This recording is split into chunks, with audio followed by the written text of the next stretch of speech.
Hey guys, so eto na ang pinaka-iintay kong moment para tikman itong mga pistachio cakes from Shasha Cafe, Karamia, and syempre, yung nagsimula ng lahat, yung Contis. So yung Shasha Cafe, meron silang branch. Actually, konti lang yung branches nila. Meron sa SM North, Grand Central, SM Masinag, saan pa ba? SM Marikina. Post na lang natin dito. This one is for 320 one slice. Pero 8-inch yung cake niya. And then etong Karamia, I think 190. Kano nga to? 235. Lalagay na lang natin yung actual price dito, guys. Kung mapapansin nyo, etong Karamia, bumagsak talaga siya kasi chiffon siya. Tapos parang whipping cream lang yung in between. Wala siyang katayfi. Whipping cream lang siya na flavor ng pistachio. Covered siya with ganache, tapos may konting crushed pistachios dito. Yung cake niya, yung 3 layers ng cake, pare-paro lang, parang chiffon, chocolate chiffon. Medyo buwagag siya. Kaya ako naisipang i-ref muna to bago ko gawing video dahil nga dito. Pagdating dito sa bahay, lantang-lanta na siya. Okay, here we go. First bite. Masarap yung pinaka-chiffon. Tamis level, 10 yung pinakamatamis. 6 yung tamis level niya. Tapos, etong ganache niya, yung ibabaw niya, okay naman, mga ganun din, 6. Yung kanyang cream. Typical cream, etong pistachio, yung gitna. Actually, parang natunaw na siya, no? Yan, kuha niya sa gitna. Lasa siyang ube. Alam niyo yung ubeng ice cream na natunaw, lasa siyang ube. Meron siyang crunch ng pistachio. Hindi ako convinced na pistachio siya eh. For me, lasa siyang ube. Ang weird. Pero masarap siya overall ah. Okay sa akin yung sweetness, yung pagka-moist ng cake, pagka-malambot ng chiffon niya. Okay siya for me. Pero para tawagin siyang pistachio cake, more on para siyang chocolate cake. Hinahanap yung pistachio taste eh. Cream lang siya guys. Wala siyang katayfi, walang crunch. Malambot lang siya. Yung overall texture niya malambot lang. Lasang ubi talaga. Kayo na umusga guys. Magkakaiba naman tayo ng panlasa. Ito panlasa ko. Kung bibili pa rin ako ng pistachio cake ng Karamia, pwede naman, pwede naman. Huwag na lang akong mag-expect ng malasang pistachio kasi hindi ko siya malasahan. So dito tayo sa Cha-Cha-Cha. Ito actually yung may pinakamataas na rating or mga reviews, positive reviews na napapanood ko sa TikTok and Facebook. Kaya naging curious ako dito kay Cha-Cha-Cha. Covered siya with ganache, tapos moist chocolate cake yung ilalim saka yung gitna. Tapos meron siyang may ganache siya in between after nung chocolate cake and then yung katayfi. Okay sa akin yung crunch ng katayfi. Buttery siya. Wait, hindi ko pa nalalasahan yung yung pagka-pistachio niya. Wait lang. Ito na guys. Ayan.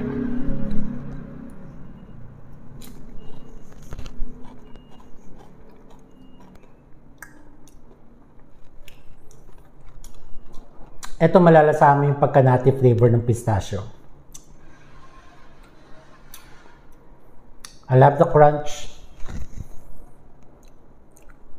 For me lang, masyado siyang rich kasi super dense ng cake. Actually, sa tatlong cake na to, ito yung pinakamabigat.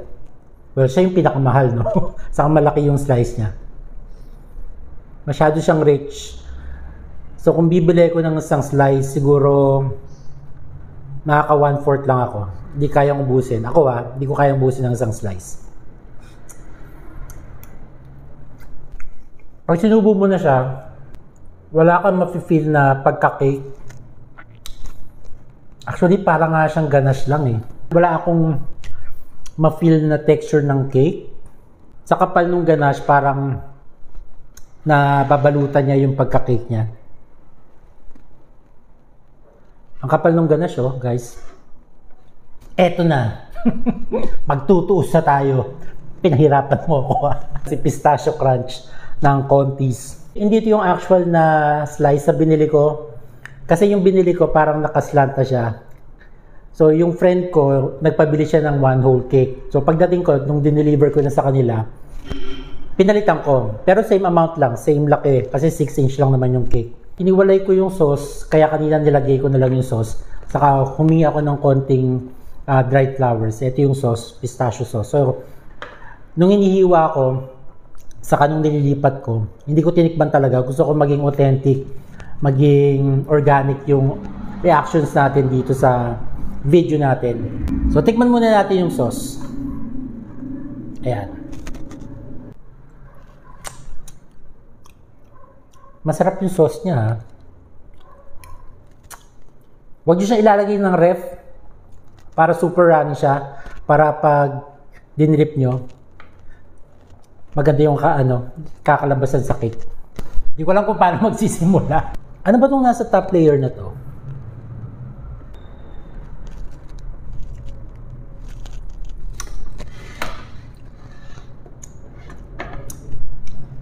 Yung ganache niya, uy, masarap. Nilalasa akong pagka-coffee, yung bitter taste ng chocolate. Gusto ko yun.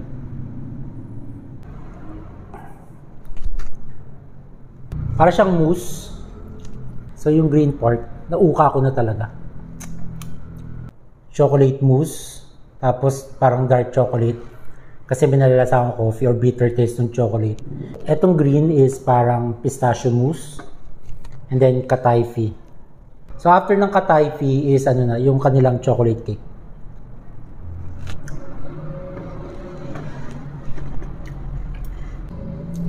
Wait a minute. Magtutuos kaming dalawa. Dito may pagka-caramelly, buttery, nati yung kataifi niya. Dito.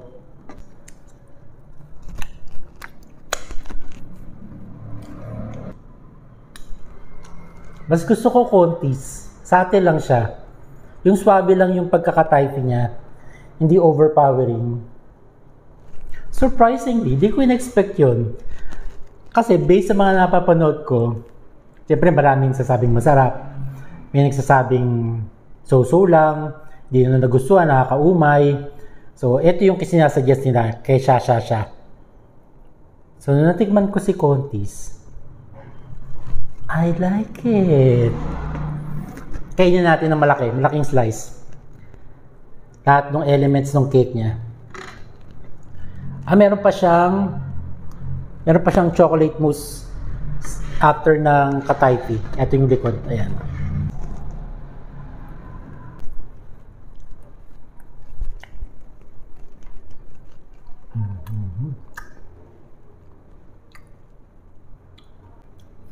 Teka lang.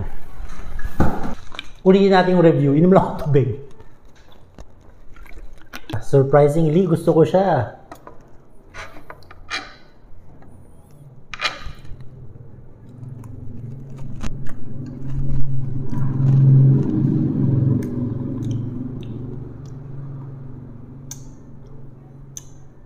Hindi naman ako natatamisan. Yung iba nagsasabi matamis. Sa akin, sakto lang.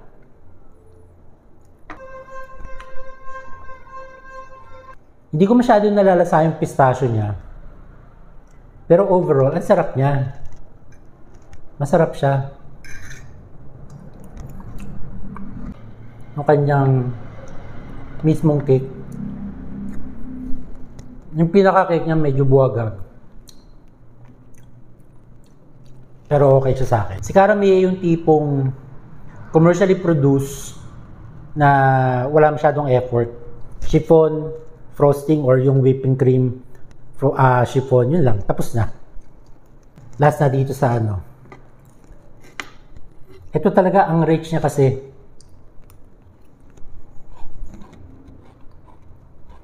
Pag kinain mo na siya, parang kang kumain lang ng ganache na may kataifi. Wala yung texture ng pagka-cake, walang yung sponge na texture ng cake, wala. Parang ganas lang siya na natunaw sa bibig mo and then may crunch ng katayfi. Sobrang dense niya.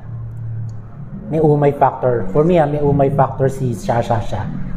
Pero etong si Contis, I didn't expect it na magugustuhan ko siya. Kasi nga, yung mga reviews iba-iba.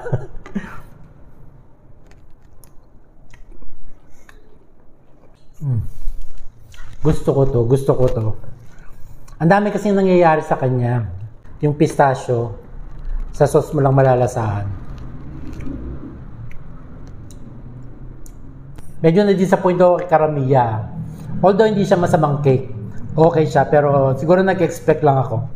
Hindi ko na-expect na chiffon lang siya, tapos may cream, yun lang. May konting crunch ng pistachio, pero that's it. Inalatang-alata mong food color lang siya kasi ang ganda ng pagka-green. Taste-wise, not bad. Sa overall rating natin, bigyan natin si Shasha Cafe ng 7. 7 out of 10. Si Caramiya, 6. 6 out of 10.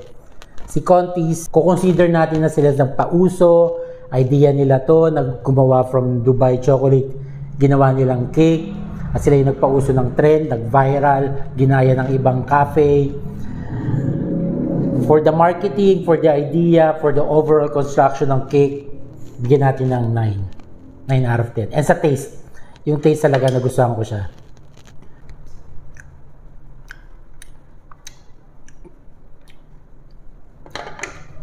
Yeah, masarap si Contis, guys. So yun lang guys ang ating cake review ng pistachio cake, the trending pistachio cake. And I hope nagustuhan nyo itong review. This is my honest opinion, honest review. Base lamang to sa aking panlasa. Hindi ko sinasabing mag-agree kayo. Pero yun,